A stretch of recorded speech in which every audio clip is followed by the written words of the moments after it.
You are listening to Mindset and Metabolism Mastery, Episode 7. If you suspect that you have a slow metabolism or hormonal imbalance, but you're not focusing on healing your gut, then you are trying to build a house on a pile of quicksand. Ready to create a solid foundation for strong metabolism and healthy hormones? Let's do it. Welcome to Mindset and Metabolism Mastery, a show for women who are tired of feeling hopeless, defeated, and frustrated with their bodies and want to have more energy to show up every day as the best version of themselves. I'm holistic nutrition consultant Shannon Hagel, and I can help you reprogram your brain to create bulletproof consistency with ease and address your personal hormonal imbalances that are leading to weight gain. Life can feel a whole lot better with a body you love, delicious food, and a little wine. And I'm here to help you get there.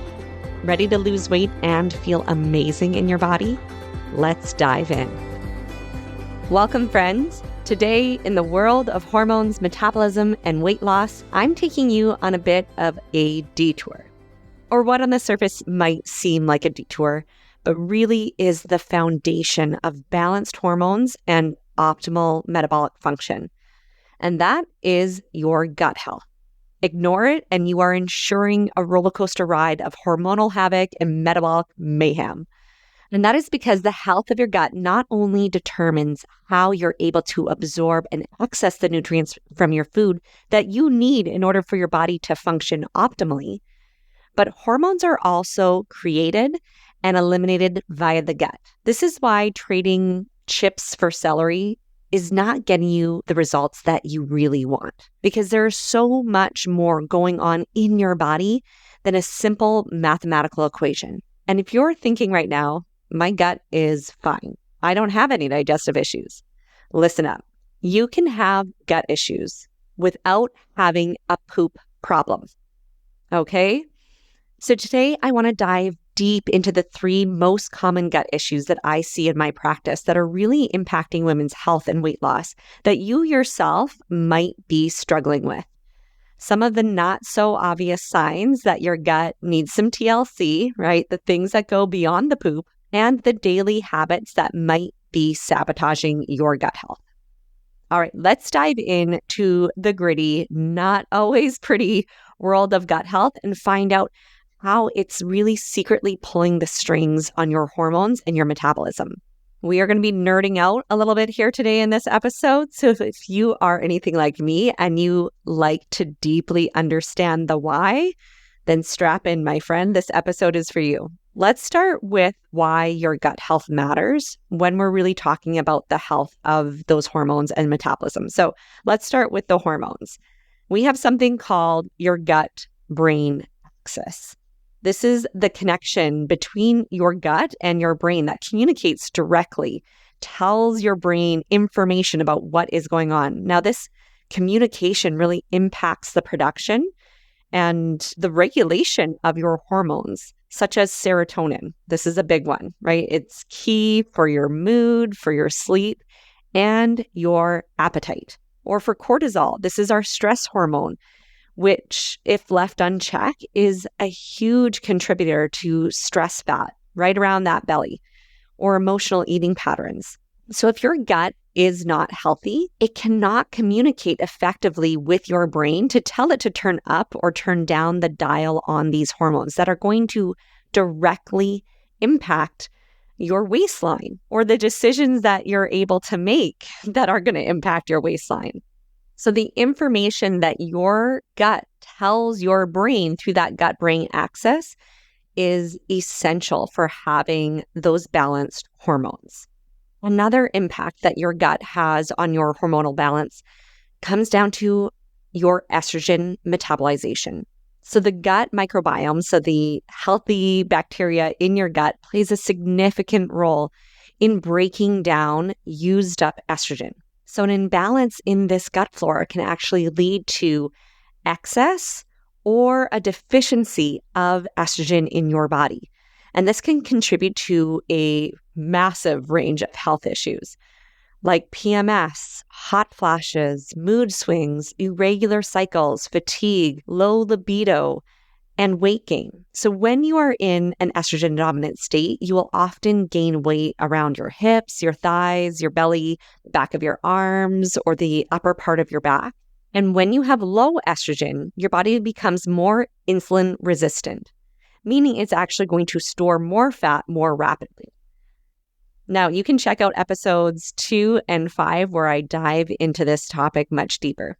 Now, how your gut health actually impacts your metabolic function is through nutrient absorption. So the absorption of essential nutrients, really the base of what our food is made up of, the reason why we eat in the first place, the absorption of those nutrients is vital for maintaining a really strong, effective metabolism. So these nutrients like vitamin D, magnesium, and iron, there's many, many more, but these are really some of the heavy hitters that are critical for energy production. So having that all day sustainable energy, as well as being able to break down stored fat and use it for energy. So being in that fat burning mode, this is really highly impacted by whether or not our body has adequate levels of these vitamins and nutrients. And so it's not always just what food you're eating, but really it comes down to what parts of these foods you're actually absorbing. You can be eating very healthy and still be malnourished. The other impact your gut health has on your metabolic function is through inflammation and insulin sensitivity. So chronic low-grade inflammation is the nemesis of your metabolism because it really leads to this insulin resistance. So needing more of our fat storage hormone to have the same effect. So chronic low-grade inflammation really stems from gut health issues that are going unaddressed. Things like leaky gut or gut permeability can really trigger this inflammatory response in the body that's causing an overactive immune response. So your body's going to start to reject normal healthy foods that you didn't used to respond to. So causing more and more food sensitivities then lead to even more inflammation. And this chronic state of inflammation really disrupts that hormone balance and those metabolic functions. Now, the diversity of your gut flora, so not just the health of that gut, but the diversity of it is really important as well because different strains of gut bacteria have unique roles in your body. Certain types of bacteria help to break down fiber. Others break down protein, others fat. There's even specific bacteria in your gut whose job it is to break down and metabolize estrogen, right? So we need to have this really healthy gut in order to create balanced hormones, to regulate the production of those hormones and absorbing those nutrients so that the metabolism can actually be strong and you not live in this metabolic dysfunction. So you really cannot have balanced hormones without having a healthy gut. It's just not possible. The digestive system is a very big system. There's a lot going on in there. So there's also a lot of places where there can be disruptions. So I want to touch on the top 3 most common and most impactful imbalances I see in the gut in my practice that are creating this metabolic dysfunction and slow, painful weight loss, if any. So the first one that I see, and is by far probably the most common one I see, is a sluggish liver. Now, it's really important to know that you can have a sluggish liver without being an alcoholic. Okay, a lot of times we relate our liver function to our alcohol consumption. And while, of course, alcohol does not help our liver function, there is so much more going into this. And really one of the top imbalances I see across the board in the women that I work with. Now, why is your liver function important for losing weight? Well, the liver has literally hundreds of roles in the body. But one of the really important ones is being that filtration system. So filtering out toxins, filtering out the used up or excess hormones out of our body to help create that hormonal balance. The other really important role that liver has is also creating bile, which is important for breaking down fats in our body. If you cannot break down the fat, you cannot digest it, which means your body cannot absorb it and use it for what it needs. So some signs that you might have a sluggish liver are things like bloating or constipation. But I want to focus more on some of these more subtle signs, the non-digestive issues that can pop up. A lot of women I work with don't have necessarily the poop problems, but have these sneaky symptoms that they are not able to relate back to these digestive issues, but they are incredibly present in their body. So some signs that don't have to do with your digestive function, that would be clues that there might be something going on in terms of a slow, sluggish liver, is things like nausea when you're eating fatty foods, right? If your body's not able to break down those fatty foods, it's not going to react well to it. So nausea when eating those fatty foods. Migraines is a really big one here. Headaches, migraines are very much tied to the health of your liver. Being really irritable. I know there's many reasons why we can be irritable, but this is one that's really overlooked. Just being irritable, having low mood or a short temper can really be related back to this liver function. You might find it really hard to concentrate. You're easily distracted. Skin issues is a huge one as well. Maybe acne, psoriasis, eczema. We see a lot of women who have random hives or rashes that will pop up now and then that they really can't pinpoint why they happen. Having a hard time losing weight. Now, if you're listening to this podcast, you probably fit into that camp anyways. Now, just having a hard time losing weight does not mean you necessarily have a sluggish liver, but it is one of the common signs. So when I'm going through these lists of symptoms, it's important to start to look at, okay, where am I checking off these boxes? Am I seeing patterns here? Maybe this is something I need to investigate further. Another big one with liver is something that a lot of people don't want to admit, but bad breath or bad body odor, right? If you feel like maybe there's even just been a shift in your body odor, or you're having to put on deodorant numerous times in a day, right? This might be a sign that there's something going on that's really slowing down your liver function. All right, the second one that I see most often with clients that I work with in the Thrive formula is an underactive stomach.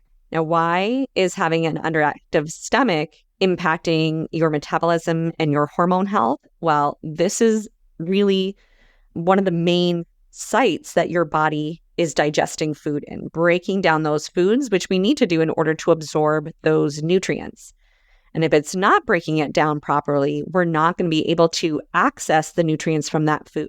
Some digestive signs that might be happening that you have an underactive stomach are things like being really gassy, burping, belching, the other side of things, feeling really bloated, so looking like you're 5 months pregnant all of the time, or even in relation to specific foods, or having undigested food in your stool, right? We already know that that is a pretty big sign, like, oh, okay, obvious I'm not breaking something down. Why would that be? And yet we kind of just like ignore it and go on with our day, not realizing the cascading effect that that is going to have on all of your health.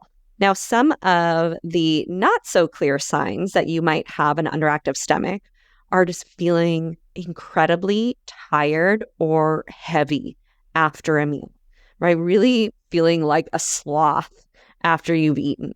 That is a really big one. Okay, the third imbalance that I want to touch on is dysglycemia. So this is that blood sugar roller coaster that we are on.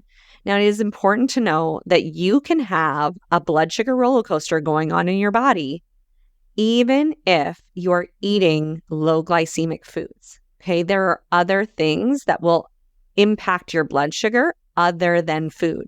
Really important.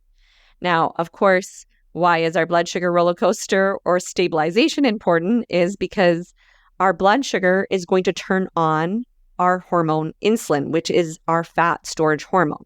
So if we have a lot of blood sugar dysregulation, we're going to be pumping out a whole lot more of that fat storage hormone. And we're going to be activating when we're in those low, kind of those dips, those valleys in our blood sugar, we're going to be igniting the hormones that cause hunger and craving cues. So some signs that you might be struggling with dysglycemia is you're hungry every couple of hours after eating. 2 or 3 hours after eating, you're like, oh man, I could go for another snack.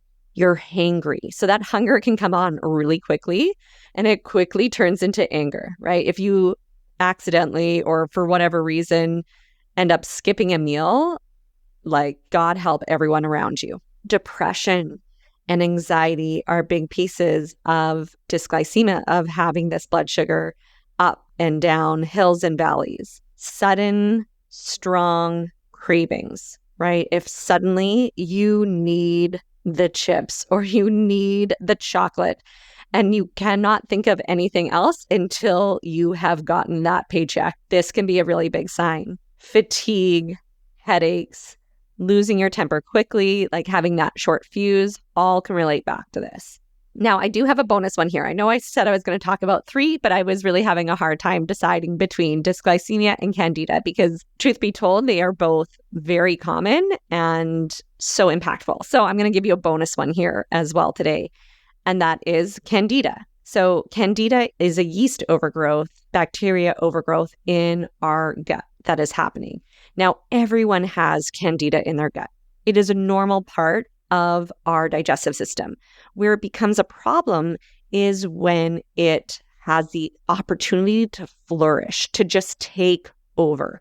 When we create this environment that allows candida to really overpopulate. And why this is an important imbalance to look at if you are struggling with your hormones, with your weight, with your metabolism, is because when you have candida overgrowth, you are not going to be absorbing those nutrients properly. You're going to be having crazy amounts of cravings. So it's going to be really hard to stay on track long term. And you're going to have a lot of inflammation going on in the gut as well, which we already talked about is going to be massively impacting that metabolic function. Some digestive signs that you might have some candida going on is chronic indigestion, right? Diarrhea can be a sign, but as can constipation.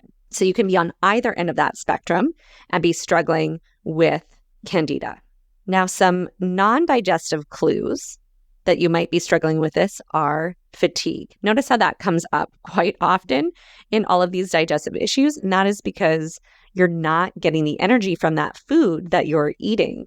And there's so much of your body's energy going into trying to deal with the digestive issue in the first place. So all of your resources are going to this imbalance, right? Trying to remedy it rather than going to you and just being able to function in your day-to-day life. Yeast infections or UTIs, reoccurring ones, can be a big sign of this. Cravings, like I mentioned before, lots of cravings. That candida flourishes on carbohydrates and sugar.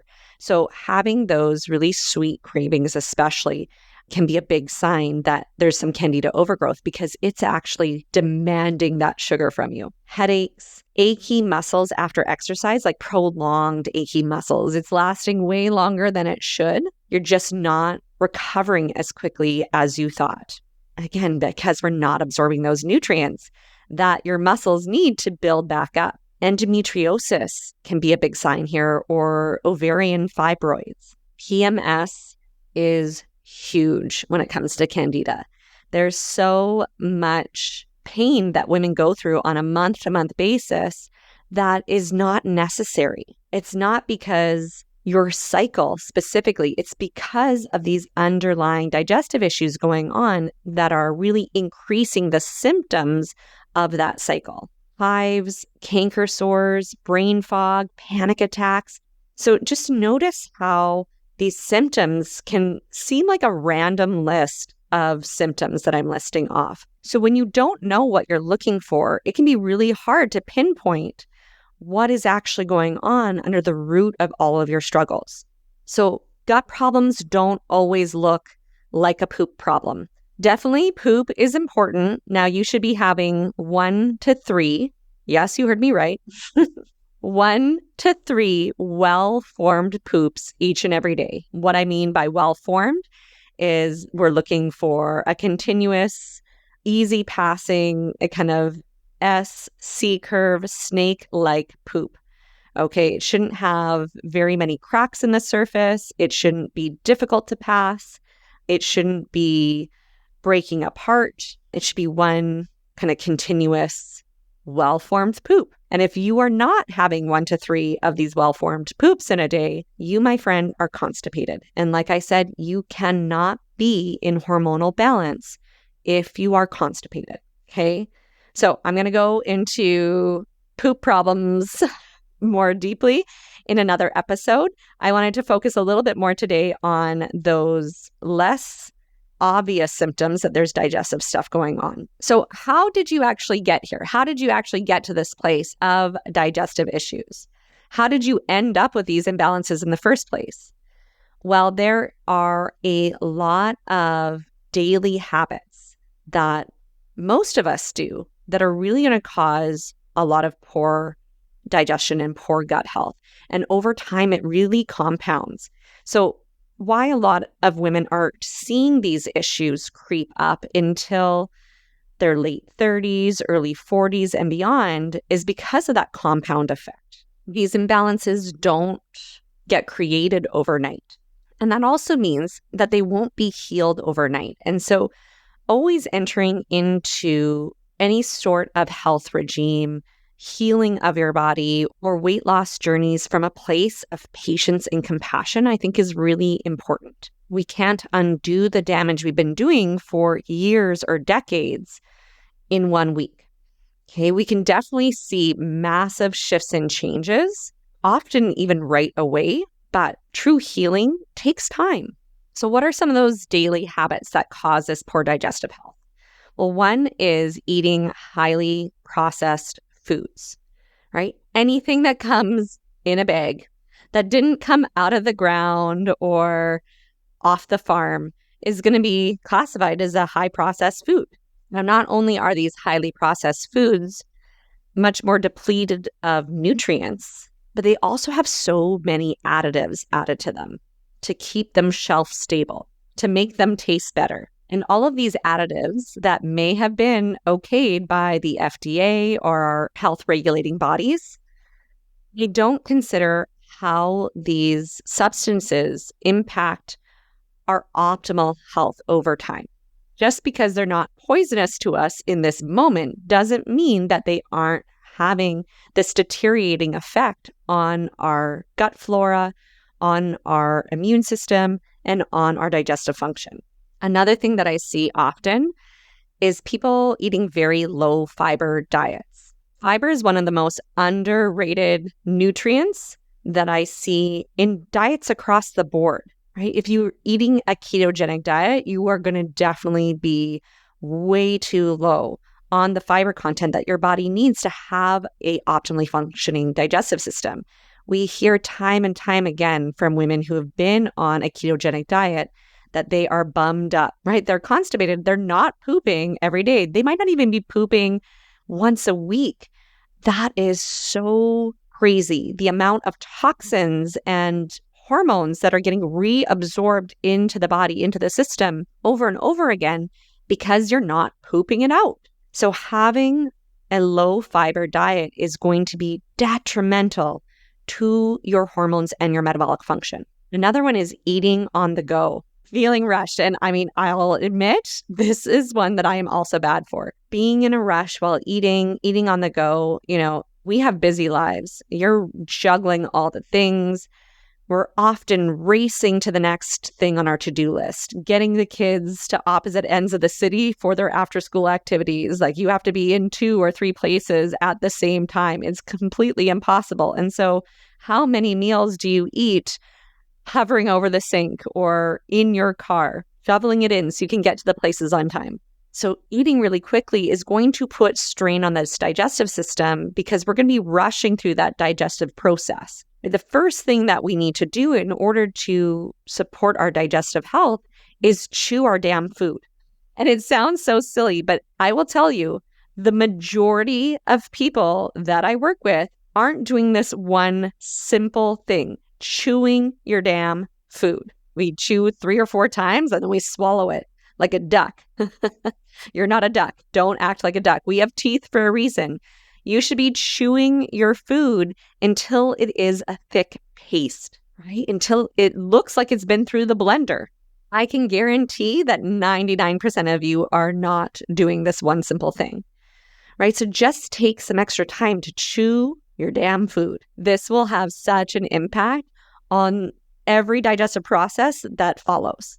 Another thing that will really slow down that digestive function is drinking a lot during your meals. Now, I do want you drinking lots of water. Hydrating is really important. When we're dehydrated, that can lead to a sluggish colon. So we're not going to be moving that poop through the system and getting it out of the body. So I want you drinking lots of water in between your meals. But when you're drinking lots of fluids during your meals, what you're actually doing is really diluting the digestive juices in your stomach that you need to continue that digestive process, to continue to break down those particles into their basic nutrients. So make sure you're hydrating in between meals, but try and leave the cup to the side while you're actually eating. You can have a couple sips during your meal, that's fine, but make sure you're not guzzling down the liquids. The next one I see here is heartburn medication. So many people are just chomping down the heartburn meds because they don't want to feel the heartburn. But heartburn medication, what it does is it's putting out that fire in your stomach, right? We feel the heartburn, we think, oh, too much acid. Let me dial it down. But heartburn is actually usually due to low stomach acid, that the pressure in your stomach is not building up enough to close the little flap between your esophagus and your stomach. So then the acid is able to kind of creep up into that esophagus and cause that sensation of heartburn. So then what do? Is we take these heartburn medications that are going to lower the stomach acid even more, and it temporarily relieves our pain. But it perpetuates this issue, causing more heartburn over and over again as we continuously put out that fire in our stomach that is needed to burn through the food and break it down to build up this pressure to actually close that little flap. So heartburn medication is actually slowing down your stomach's ability to break down the food. The next one is toxin exposure. Right? I touched on this a little bit with the processed foods, right? With different additives that we have in our food, but we see this all throughout our lives in the skincare products we use, in our cleaning supplies, in our air, our environment, in our water. We get exposed to so many toxins that our body was not equipped to deal with the volume that it has now. I hear, especially from influencers on the internet all the time, our bodies are designed to detoxify. We don't have to detoxify because our bodies already do that. And while that is true, your body is constantly detoxifying. It was never built to deal with the amount of toxins that we are exposed to on a day-to-day basis. So what happens when we get overexposed to these toxins is they're building up in our system. They're building up in our body over time. And those toxins can be very damaging to our essential organs. So the body will actually pack them away into our fat cells to protect our vital organs from that damage. And so your body will always prioritize your survival, which means it will hold on to your fat cells no matter how much exercise and healthy eating you're doing, because it doesn't want to release these toxins. Now, kind of in this same category would be meds and alcohol. Right. I mentioned earlier when I was talking about the liver that a lot of times we think we would only have a slow functioning liver if we were an alcoholic. Now, any amount of alcohol is going to have to pass through the liver. And so it is going to slow down your liver function. And I definitely see this wave, this culture wave of the mommy juice or, the wine club type of attitude. And I have been part of that club myself. I completely get it. But finding ways to support your mental health, your relaxation, to treat yourself outside of alcohol is a really important thing to start to look into. The more you rely on that alcohol to decompress after a long, stressful day or to celebrate with friends and family, the more it is going to cause these imbalances in your digestive function and therefore your hormones and your metabolism. It's really going to start working against you getting towards your goals. Now, the same applies for medication. Of course, there's like the over-the-counter medication that no one really needs that we like to use all the time, like Tylenol and Advil.